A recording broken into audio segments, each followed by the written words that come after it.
When I tell people, as I now tell you, that now comes a story about 3 donkeys in heaven, it has some very odd effects. And one of the oddest is with those people who have always said they do not believe in heaven. Those people always seem to be offended at the thought that donkeys should be allowed in. Very illogical. If heaven is for people who are rather nice, why not for donkeys who are, in the main, nicer than people? Well, most animals are. Wouldn't you agree? Anyway, 3 donkeys spending an afternoon together in heaven. They'd all been there a very long time, centuries. And by accident they had discovered that they'd all come from roughly the same part of the world and had arrived in heaven, give or take a few years, at roughly the same time, which was very pleasant and interesting for them. They all looked rather alike. Well, donkeys do. They were lying in the shade. One of them was telling his story, and the other 2 were very interested indeed, as you are. I had a number of masters, as said the first donkey, although I remember one rather better than I do the others, not because of him so much, although, no, he was a very kind and a very gentle sort of person. No, more because of 1 or 2 rather strange things that happened during the time I worked for him. He was a carpenter, lived and worked in Nazareth. Not a rich man. I don't think he would have bought me, you know. He'd not many possessions. But there'd been this Roman order that made it necessary for him to go to Bethlehem. A census was being taken. I've no idea what a census is. Anyway, he bought me so that my mistress could ride there. You see, she was going to have a baby, and pretty soon as well. And she had to go to Bethlehem as well, you know. It was a Roman order, and as the pair of you well remember, nobody ever argued with a Roman order. And so we went.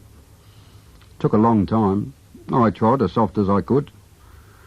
Well, when we got there, it was late at night, and the town was bursting with people. The inns and the rooming houses were packed. There was no room anywhere. Well, the last innkeeper my master asked, he at least tried to help. He said his stable was dry and warm, and if we liked, we could spend the night there. Well, I was a bit worried for my mistress, in her condition. I mean, I've slept in stables all my life, but she was a rather refined, well-brought-up, quietly spoken sort of person. Well, my master settled her down as comfortably as he could. He loaded the largest manger with all the hay and straw from all the others, and she lay down on that. Well, I must have dozed off. The thing that woke me up was the sound of men's voices. At first I thought it was the Romans, but then I saw it was a crowd of shepherds. They were excited. Some were praying. On the manger was my mistress, and in her arms was her newborn baby, and as far as I could make out, these shepherds, in the middle of the night, had been told by a whole army of angels that my mistress's baby was something very special. They were told where to come and see for themselves, and then to go out and spread the word that this baby, born in a stable shared by me and 2 other donkeys, and a cow, was going to change the world. Well, people did get excited, but not for long. Nothing lasts. Oh, mind you, one good thing. 1 or 2 people helped my mistress to find somewhere nice to live in Bethlehem until my mistress felt a bit stronger. They lived very quietly, you know. No miracles. You would have thought that exciting night had never happened. I'd nearly forgotten all about it. Well, some months after this, we had another big night. Oh, not shepherds this time. No, not shepherds. No, more like princes they were. There were 3 of them, all from different places far away. Oh, servants by the dozen, camels, a fine old to-do. They blocked the street. They also spoke of angels and a great star in the sky which had guided them, and special signs, which, because all 3 of them were very wise men, they knew it meant that our baby was something very special. A saviour, they said. A king, they said. Greater by far than King Herod, they said. Well, when I heard that, I knew there'd be trouble, and I was right. By the next morning, the wise men had gone, and by midday, so were we. Yes, it seems God told my master to take the special baby and the special baby's mummy and the special baby's donkey and get away fast, because King Herod was very cross. We went down to Egypt, I remember. The first donkey looked at the other 2. There must have been something very special about our baby, mustn't there? He said. although I must say that in the 6 years I was with the family, I never noticed anything. The other 2 donkeys had listened very carefully to the first donkey. And after a little silence, one of them spoke. "And now," he said to the first donkey, what if I tell you that I also worked for a carpenter, and in Nazareth?" "Remarkable," said the first donkey. "Tell us more." "Well," said the second donkey, "as far as I can remember, we had no babies born in stables or excitements with shepherds and wise men and bright stars, like in your story. No, we lived very quietly indeed. When I was bought, my master had a number of children, 5 sons, I think I remember. I don't remember their names. I've never been very good at remembering names. One of the boys stays in my mind, a very quiet, considerate sort of boy he was, rather like his mother. Her name, I think, was Mary. I'm not sure. Never mind. Anyway, I'd been with this family for about 3 years, and this boy was now 12 or 13, and old enough to go with his parents on this cheerful yearly trip to the great temple in Jerusalem. Thousands went from all over in the springtime to celebrate something called the Passover. Families and friends, they travelled in groups, they slept under the stars, they generally made a happy holiday of it. Very pleasant.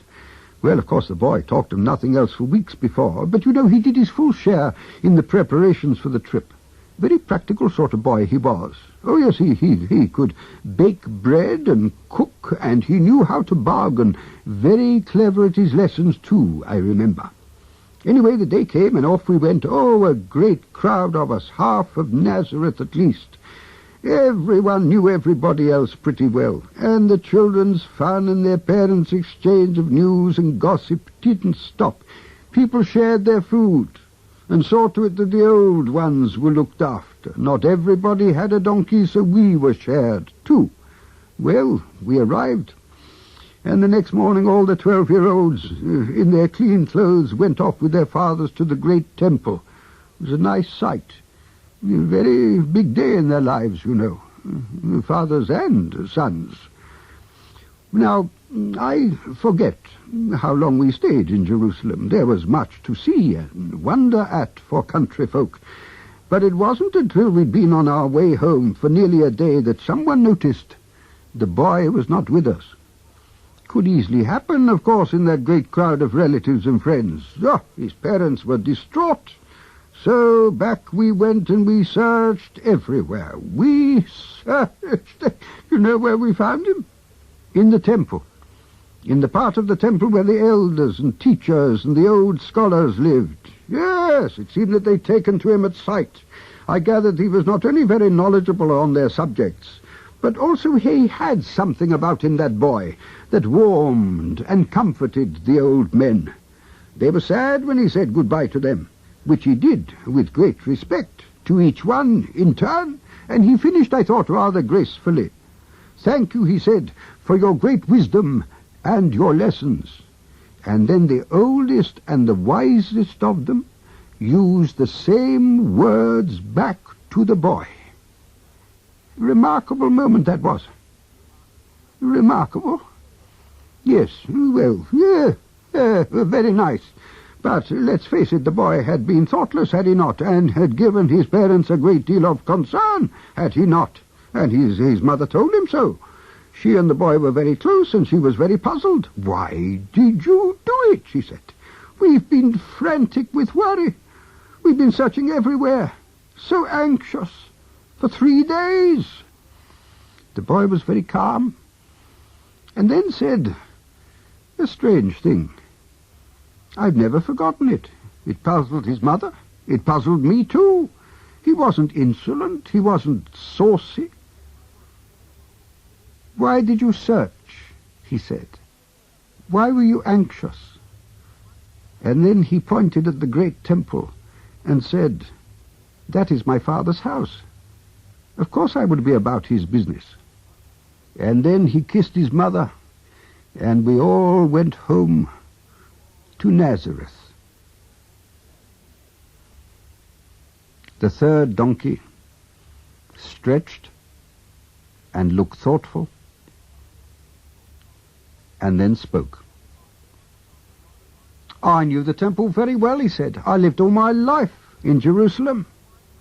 Mind you, when I knew it was more a sort of covered market than a house of prayer, with all the sacrifice sellers and the money changers and the offering merchants. Oh, much more than God's business went on there, I can tell you.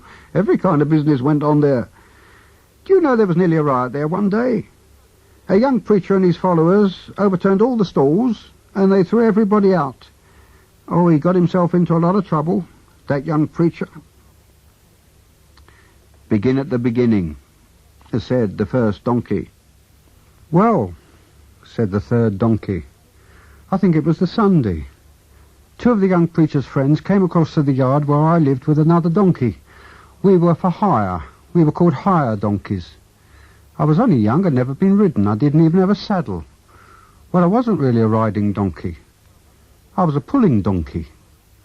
Well, these two young fellas, they took me across the square to the preacher, and they started to put their clothes across my back as a kind of a saddle so that he could ride. Well, I didn't like that, and I started to misbehave. And then he put his hand on me, and it was all right, if you follow me. And then he got up on my back and off we went. Well, he must have been very famous. You never saw such crowds. They loved him. They called him king and prophet and son of David. Oh, it was a tremendous noise. And then they spread leafy branches on the road in their cloaks so I could walk soft. Me, walk soft. And then we got to the temple and he dismounted and he started the disturbance I told you about. Mind you, he must have had more enemies than friends. He was dead by the end of the week. Dead and gone. Really gone." The other two donkeys were now listening to every word. I don't know all that happened, but it seemed that after he cleared the temple, he stayed there and lots of sick people were taken to him and he healed them. He put them right. And then he held prayer meetings and he told wonderful stories. Well, of course, the priests and the officials and the authorities, they didn't like him, and they got nasty, and they told him to stop, but he wouldn't stop. So the Romans took a hand, and there was a trial, and the young preacher was sentenced to death. I don't know what for. It couldn't have been for healing people and telling wonderful stories, could it? Humans do the most terrible things to each other, don't they? They crucified him. I was there. Every donkey for miles around was busy that day. I must have carried dozens up to the place of execution. What a terrible, frightening business, you know, as he died. And it took a long time. The skies went dark, and it was only 3 o'clock in the afternoon. And then the earth shook and moved. I've never been so frightened in my life. I ran for my life. But that evening I had to go back there. I was hired by a rich man from a place called Arimathea to carry the young preacher's body to a sort of tomb cut in rock. Seemed that this rich man was a friend of his. Friends. It was one of the preacher's friends who betrayed him. And for money. He committed suicide later, that one. Well, I'm not surprised. What was I saying? Oh, yes, the tomb. Do you know what the authorities did? They sealed it with a great stone and they put a guard of soldiers there. I can't think why. There were no jewels or anything in that tomb. That preacher was a very poor man. He didn't own anything. And that stone was huge. It weighed tons. Well, I didn't do much the next day. Saturday it was. Odd sort of feeling in the city. Very silent. Sort of sad. Well, very early the next morning, before dawn it was, my master untethered me and gave me over to 2 women. One rode on my back, the other one led me. The one on my back I think was older. They both seemed full of grief. And from the few words they said to each other, I gathered that they were both followers of the young preacher, and that they were both named Mary.